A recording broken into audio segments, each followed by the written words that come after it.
What's up, everybody? It's me once again to talk to you guys about more anime. And in this particular subject, I would like to talk about two shows that I've been keeping track of for a while now. One of them I will bring up a little bit later as time passes, since it's really been kind of slow in updating the episodes. And that is the rebooted Sailor Moon anime that has come out recently. And to talk about this show, I have to explain a little bit about my past with this particular show. As we all know, Toonami, when it first aired, displayed both Sailor Moon and Dragon Ball Z close together in one Showtime thing. I didn't really care much about Sailor Moon. I did watch like one or two episodes and got the gist of what it was about, but to be quite honest, I was in that phase where girls were icky to me, and I didn't really care about that at the time. But now that I'm older, I'm wiser, and I'm more attentive to detail and story-wise, I've gotten the opportunity once again to actually see this show for what it is. And what it is actually not bad. There are times in the show that I'm pretty astounded that they have such good development for some of the characters on the show, especially the Sailor Scouts. More profoundly, the Sailor Moon herself. I can't really remember her name all that well, since it's really bizarre, even for a Japanese name. This is a quality of character that is very, very positive and very bubbly, if you will. And the only thing about her that really annoys me is her voice. I really wish they would get a different voice actress to do her, But sometimes it annoys me and sometimes it doesn't. When she's actually talking about when she really displays her own feelings into a certain situation, you'll know these scenes from watching the shows. She actually is a pretty good motivator when it comes to really seeing the good in a lot of people, keeping them and making them stronger mentally and spiritually and all that kind of stuff. And yeah, there are times where she isn't exactly that strong in fight scenes, but it's strength in numbers usually. I mean, you can't when they're alone they get conquered, but when they're together they can overcome anything. That's actually a really good message for this show. I actually do remember in the previous show that they did a lot of really unnecessary story bait that just didn't seem to really contribute to the main plot whatsoever. Especially with the character who's supposed to be Tuxedo Mask, his confrontations with Sailor Moon in human form or something like that. But in this show, it's very downplayed and played quite drastically. What I mean is, the guy that's Tuxedo Mask isn't really appearing that much before everyone else, just as Tuxedo Mask. And I'm actually glad that they did this. They made him into a kind of a secret agent kind of guy, working behind the scenes to really help the Sailor Scouts and rid the world of the evil of Queen Beryl and her kings or whatever. This show I will keep watching to see, but I really wish they would really throw in more of the episodes, like bi-weekly or weekly, not bi-weekly, as they've been doing it for the past month now. But yeah, I'm surprised that I really like this show, and even though the changes to it are somewhat minor, I love that they stuck with the traditional artwork that was used in the previous Sailor Moon. Almost that and refined more, which I'm really glad. The 3D animations that they do for the transformations is a little bit unusual, and there have been times that I did have issues with using that particular style, but in this case, it doesn't really bother me that much. It just kind of looks a little bit odd.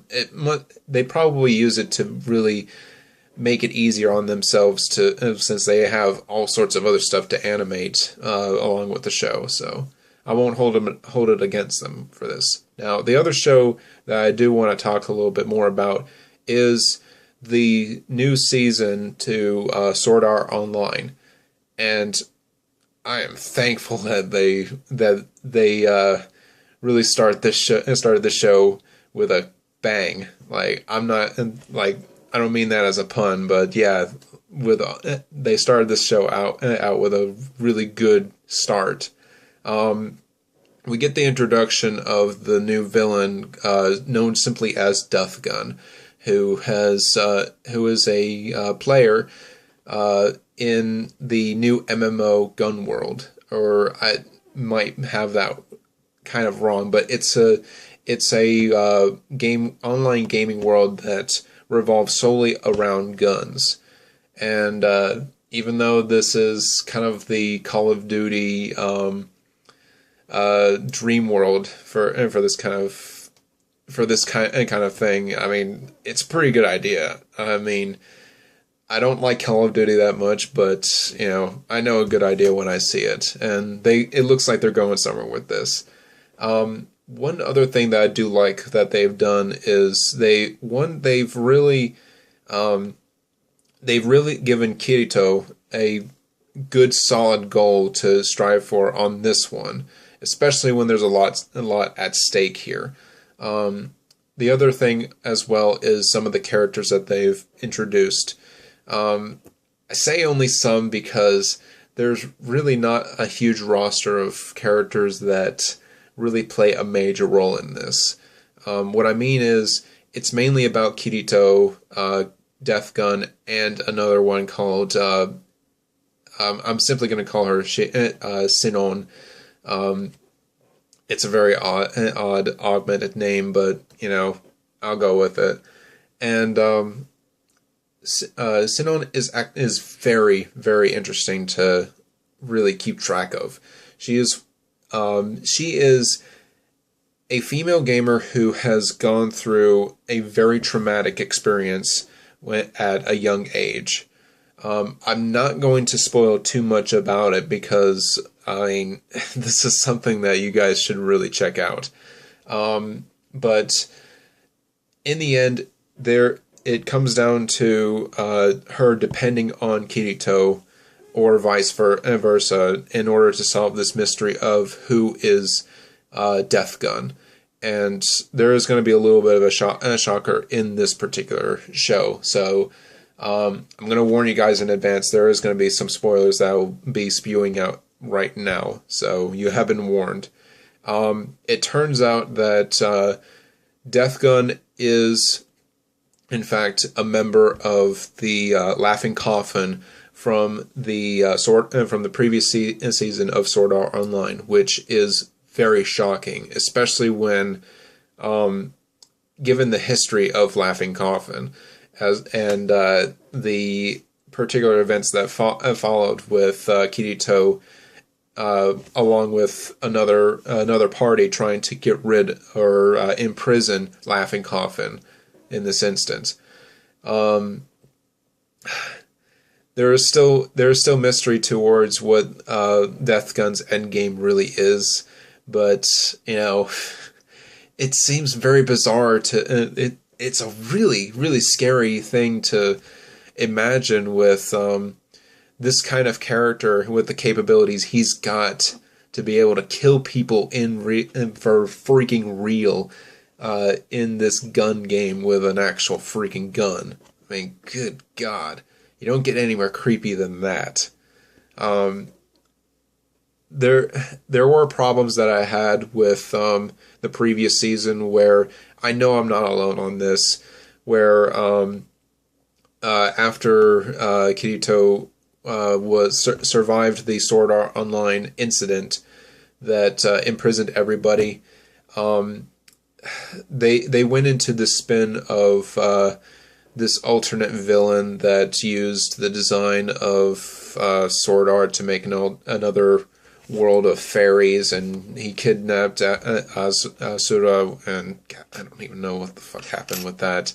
And it made Kirito a little bit more uninteresting, and I know there was a lot at stake to rescue his girl, but God, it was really troublesome to really bear with this, since, you know,